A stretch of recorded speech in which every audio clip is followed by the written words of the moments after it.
It's morning now. Is about what to say, uh, 8:30, and this village is kind of quiet right now. The kids are going to school. So just to show you again around here, the houses. Uh, it's kind of a normal day. Last night was really rainy day. Was pouring so much. I'm not feeling that good. My voice is gone.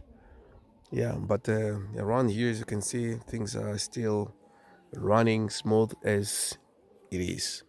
So yeah, as you can see, things are really, really, really good. Still, beautiful houses. Before I tell you, before I we are heading, let me show you this. I think another video already explained exactly what it is. This is a place where, or this is a thing. In Portuguese, people they on this village they call it celeiro, where they hide the seeds or some food during the dry season when they cannot produce until the next period of agriculture.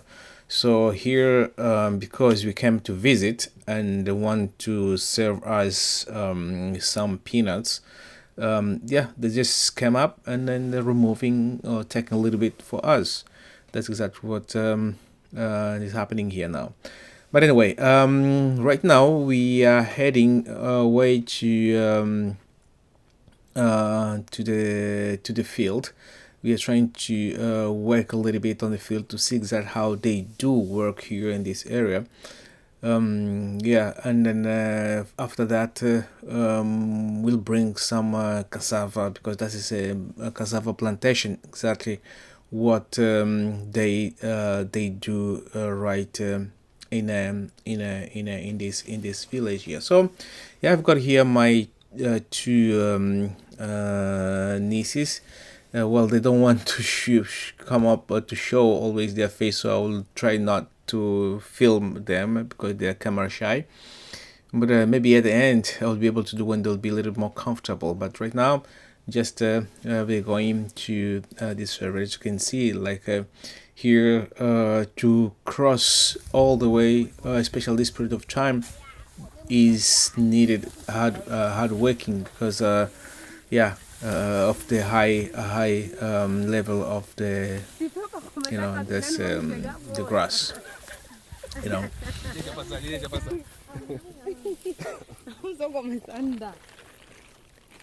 Okay, let's go.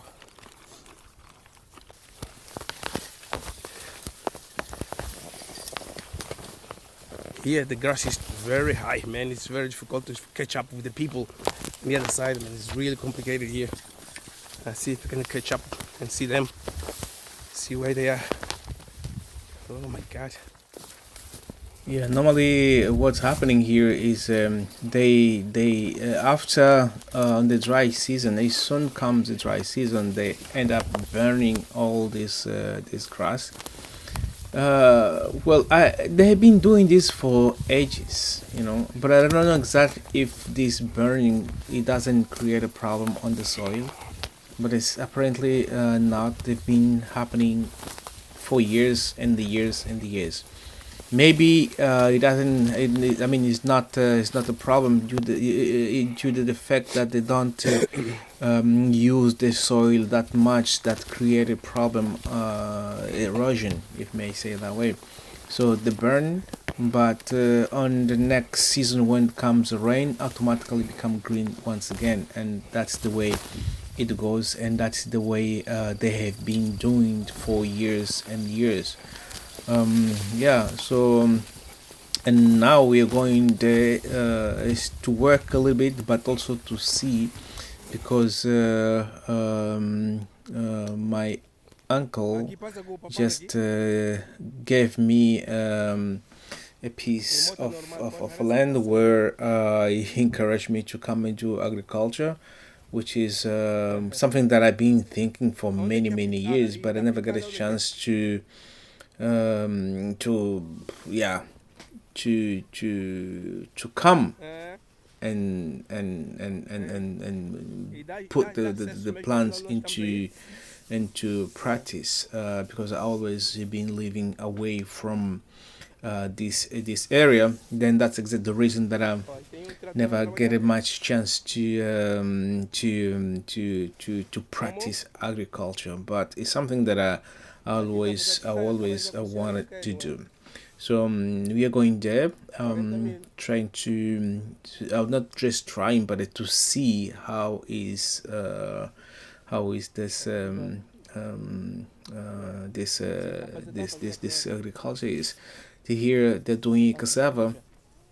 This is cassava trees, as you can see. This is where normal people here they do cassava. It takes time to produce it. I think it's almost 8 months or a year to be ready. And before then, this have got all this preparation that is need to be done.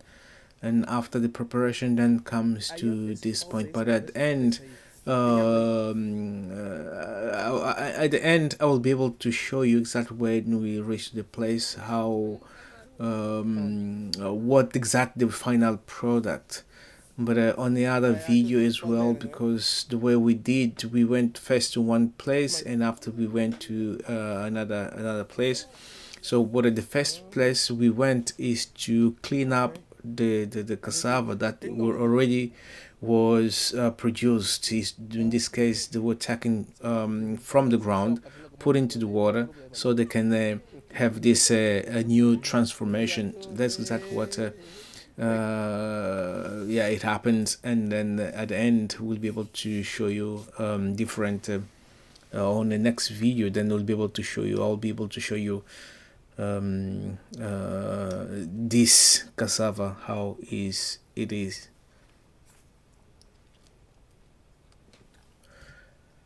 And here, just they're showing me the piece of land that I own. They just show me here, well, not just little piece here, but all that area goes all the way in that, where those trees are. But yeah, and from here all the way, unfortunately you cannot see very well due to of this grass here, kind of covering a lot.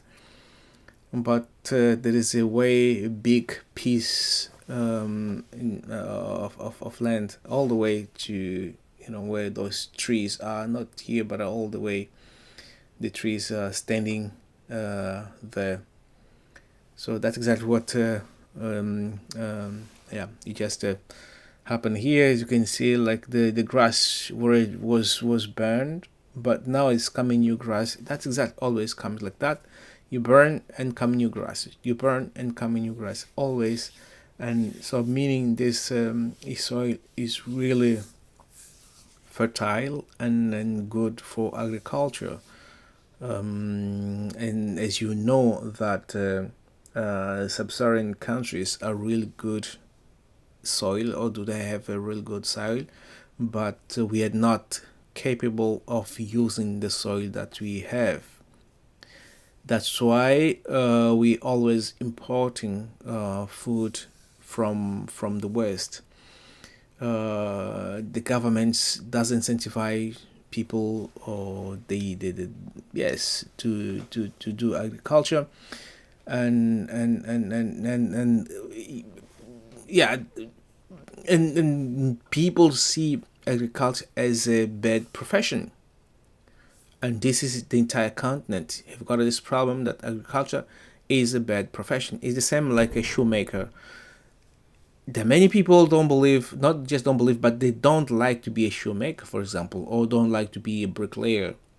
Start putting bricks on the, or try to build in the houses. There is always this kind of misinterpretation about this kind of career. The only career that people want to do, being a politician or being a lawyer, all these more liberal jobs. That's where people have got this more prestige, and because that's exactly where the government incentivize, I think, more these people here to be or us to be lawyers, to be journalists, all this kind of liberal, instead of more technical, start thinking how we can feed ourselves. We are not doing it. As you can see, that's abundant of place of land, but we are not using. And then if you go in many part of the world, you'll find people looking for or fighting for land, because they don't have a place to do the agriculture. And that's why we see as well this trade now coming, or trend, that the governments and the West coming, these big multinational companies, to grab land in these countries. So yeah, that is another field. They already the girls work. So this is belongs as well to the relative, my uncle, which is really nice. And then yeah, I'm looking forward more to give my contribution to this yeah, this activity, because it's needed. I mean, it's really high needed, because we need to stop importing food from all this part of the world. We don't know exactly how do they produce. We really need starting producing our own food. Otherwise, we going to start, as you can see, for example, in I call it in the main city, the level of cancer is really high, because I remember there was a nurse who from some Western country, I don't remember what it is, when the first came as working for Médecins Sans Frontières, the Medicine Without Border, I think that's the way called in English, and they never encounter that problems of cancer. But 10 years later, after they came in the country, they start seeing many cases of cancer. And we are talking about when the mass production or importation of food, that's exactly what happens. So because now people only use they use only imported food, and which is really biggest problem. So we need to change this narrative, not only in this place here, but in the entire continent. So need to how to call, to change this narrative, so that we will be able to feed ourselves. Really, really, really important for that.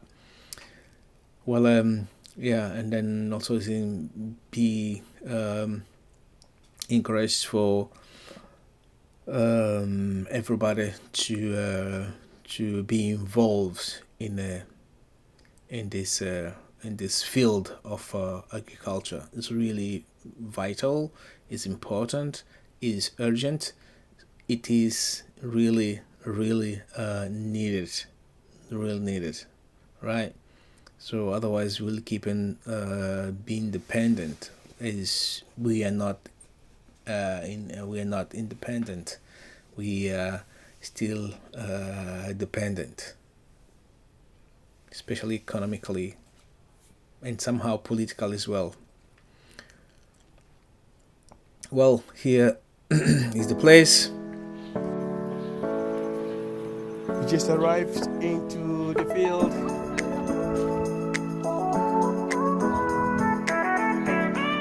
Yeah, so we reached to the place. Well, I have to. I think the video now is too long. I'll be able to give you more details on the next video, tell you exactly how yeah, this process is. This is the mango trees that I'm just showing you here, and yeah, they're just growing on the wild. But yeah, that's exactly what it is, and this I will show you exactly what we are going to do here. But on the next video I'll be able to show you more these, and especially the one on the back, what the girl is doing over there. So from now on, see you next time.